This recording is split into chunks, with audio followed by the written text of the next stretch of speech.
In the market for a 2560 by 1440 high refresh rate monitor that doesn't need to be overclocked and also happens to feature G-Sync, ultra low motion blur, and 3D vision? Welcome to my review of the only choice for someone who wants all of that stuff, the ASUS RoG Swift PG278Q.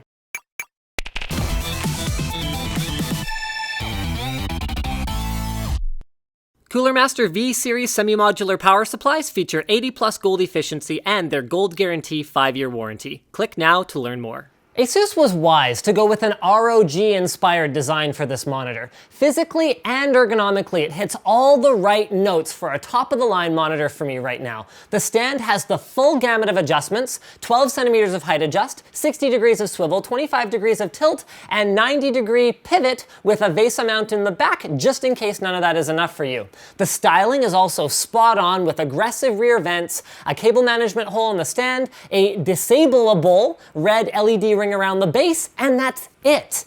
No goofy stuff around the screen itself. No touch of color or whatever, that nonsense. Just a super thin, matte black bezel that ensures that all of your attention is devoted to the screen where it's supposed to be. Even the menu buttons are actually really good, something I wasn't expecting given how much I disliked the ones on the PB287Q. This is the fastest to navigate on-screen display that I've ever used. I still don't like the rear shortcut keys because I can't tell which is which when I can't see them from the front, but the joystick, combined with the super snappy responsive menu, is a dream to use. Mind you, unlike other high-end monitors, the Swift's menu doesn't have a bunch of options in it, like volume adjust, picture-in-picture, and like a whack ton of inputs to choose from.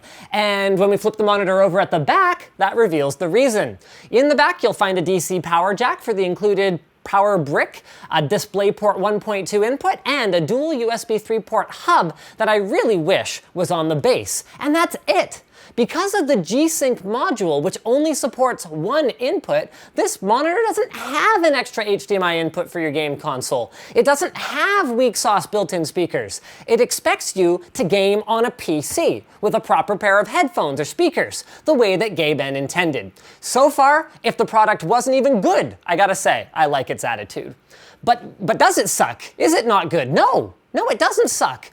I find that 27-inch displays with a 2560 by 1440 resolution hit that perfect pixel density sweet spot, where the image looks sharp, but screen elements aren't too small to be usable, forcing you to use Windows' still terrible built-in scaling that causes blurry text in many applications. That, combined with the solid contrast and acceptable color reproduction, makes the monitor good enough for me to legit use as a daily driver, something that I haven't been able to say about any of the 4K TN monitors that I've used so far due to their lackluster contrast and need for scaling, or BenQ's high-end XL series monitors due to their 1920 by 1080 resolution. Now, to be perfectly clear, it is not flawless.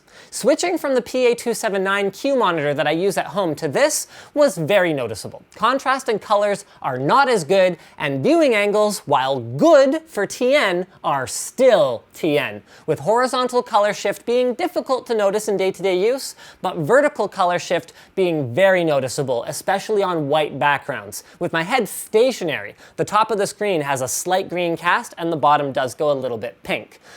But yeah, nothing is perfect, and the trade-offs that you have to do with this monitor are just part of life, and at least you're getting a lot to like about the display in return. The maximum 144 Hz refresh rate and 1 millisecond rated response time makes more of a difference to the perceived responsiveness of your PC than you'd imagine, both inside and outside of games, and along with the headline G-Sync feature, you get stereoscopic 3D vision support and ULMB, or ultra low motion blur support, along with other nice touches like the built-in crosshair overlay, although you're basically a butthead if you use that for competitive play, and the near instant power on with no splash screen. ASUS, I wanted to take a moment to let you know I noticed and appreciated the omission of this entirely unnecessary delay between pressing the power button and using my PC. Thank you. All right. Onto the gaming experience. Let's start with a quick refresh of what G-Sync is, for those of you who haven't seen my original coverage of it here. And that was a pun, by the way. Normally, gamers have two options. Number one is running without V-Sync, which causes visual anomalies called tears, whenever a new frame is output by the graphics card while the monitor is in the middle of a refresh. Almost all games do it, but in some, it is especially annoying. Number two is to enable V-Sync, where tearing is eliminated because the graphics card is forced to wait until the next fixed interval when the monitor will refresh to output a frame. This causes stuttering during FPS dips, and for me, an intolerable amount of latency between when I execute an action and when I see it on screen. I never game with V-Sync on. G-Sync eliminates the issues associated with both of these options by letting the graphics card tell the monitor when to refresh. That means a more responsive gaming experience without visual artifacts. This is next level stuff, guys, and the experience is truly awesome. You just turn it on in the driver to override other V-Sync options, and it's off to the races. If you're a gamer and you want the best monitor on the market today to play your games, this is it. Period.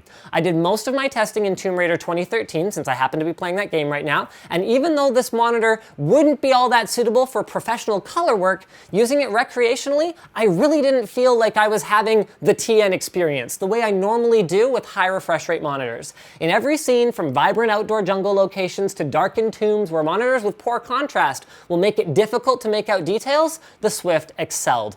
I also made some time to fire up a bunch of other stuff from my Steam library just to try it out.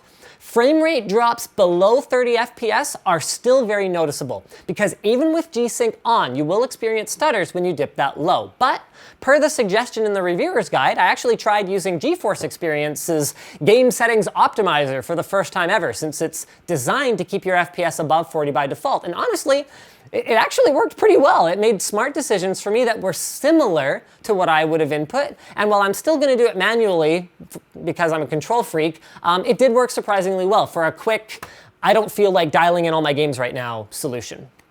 So that's it. I think this technology is great, and basically everyone else agrees. And over the next few years, availability of G-Sync and competing solutions will improve, and prices will fall until it's ubiquitous, because it's just plain better than the old way of doing things. But that's all hypothetical future stuff. This is the summer of 2014, and this is the ultimate gaming monitor if you don't want to wait another year at least for a gaming experience that is truly much better than what everyone else has right now. But there's a catch. I did most of my playing on a GTX Titan, and I'd recommend at least a GTX 770 for medium settings on modern games, or at least one GTX 780 for high in modern games, if you want to take advantage of the high refresh rateness of it at 1440p, which combined with the Swift's high price tag makes this a very expensive upgrade, one that's going to be hard to convince people to invest in. You see, G-Sync has to sell itself to gamers based on the absence of annoying crap that we've all spent years getting used to and putting up with, rather than by delivering some shiny new thing for us to drool over. It reminds me of the upgrade to SSD. As long as you're still using a hard drive, it might seem extravagant and unnecessary to spend that kind of money on something with so little storage that doesn't increase FPS directly. But then you eventually take the plunge, and once you get used to it, it drives you bananas whenever someone puts you in front of a system with a hard drive in it. And that's exactly what G-Sync is like. Looking at tearing just feels stupid to me now that this solution is available. Even the ultra-low blur mode, which is an official version of the low persistence backlight strobing hack that folks have been using on light boost monitors, just doesn't get my attention at all. It's cool how much crisper moving images look. You can actually read text while dragging it across the screen, but in-game, it wasn't that noticeable to me, and since you have to pick between that and G-Sync, I'll take G-Sync every time. It's a truly next-gen experience, and from what I've seen so far, ASUS's first product to deliver this technology to the market is a slam dunk. Even aside from the fancy technology, let's say you're running an AMD card and you're not looking to change graphics cards right now, you should still be looking at this monitor versus the XL2720Z from BenQ for its higher resolution if you've got enough shiny pennies to afford it.